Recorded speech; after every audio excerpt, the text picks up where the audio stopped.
I wanted to draw a picture for listeners out there, a very simple, crude picture that describes effectively the false left-right paradigm. The Republican Party props up the Democratic Party, and the Democratic Party props up the Republican Party. If you had one of the political parties standing on its own, when the wind came along, it would just fall over. When pressure, revolutionary pressure from the population not liking what's going on, or new groups wanting the power structure, which is the main source of revolution. Most of it is driven by evil, just like the elite is driven by evil. Very rare to have a altruistic revolution.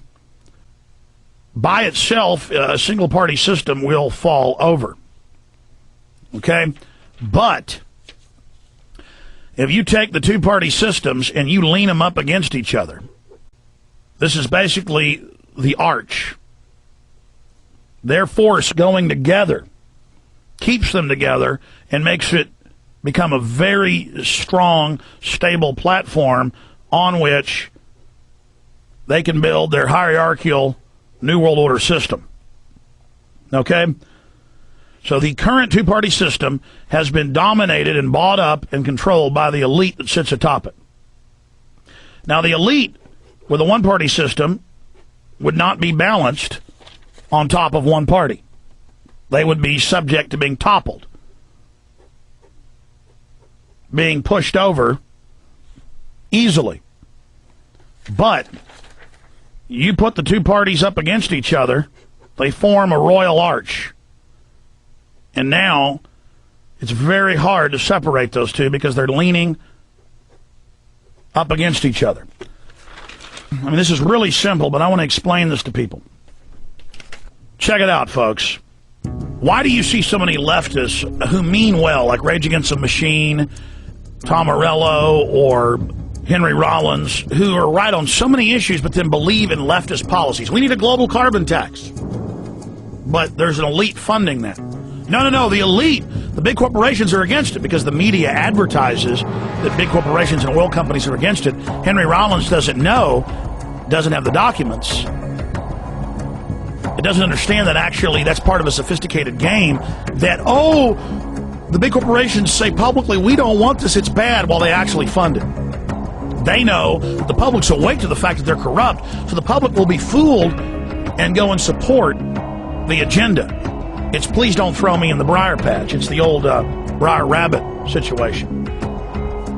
Here's the political field, and this is where the population resides. And then we supposedly, through the grassroots, come up into the political party.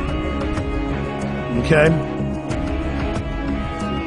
And then they lean on each other, as I was saying earlier, and support each other. If they're standing alone, the pressure of revolution or of new power structures will easily topple it and blow it over.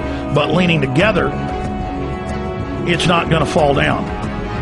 Okay? Now, I know that's simple. But let me give you an everyday example of this. As I said, the left sees all of these evil mainline Republicans who we know are liars and who the media even exposes as being liars. They see them lying about everything else. So if the Republicans come out and say, we're against a global carbon tax, well, then by God, I'm for a global carbon tax. And so that's how the two sides leaning up against each other give the other side support. And so Democrats over here, Republicans over here, Republicans attack Barack Obama.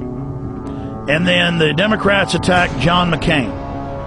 And then the population who's down here is trained to see John McCain as representing them personally, as being their daddy, of where their personal power comes from, of their camp, their brand name, their brand of soda, their brand of automobile, Ford or Chevy. And so this is a controlled paradigm. And so we have Republicans attacking Democrats, and that's the force against them. And you have Democrats attacking Republicans, and that's the force against them.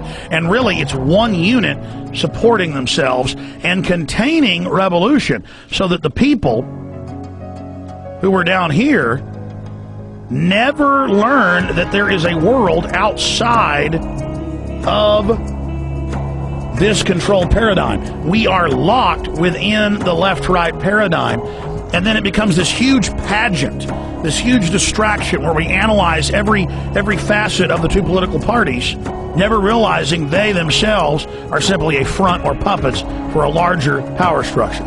Now, this is incredibly simple, but that's how this works. And then the two parties can limit the issues that are debated to this controlled paradigm. They can limit the scope of differences, which, if you look at it, there's almost no difference between the two, instead of getting the people to look outside the box at the wider world.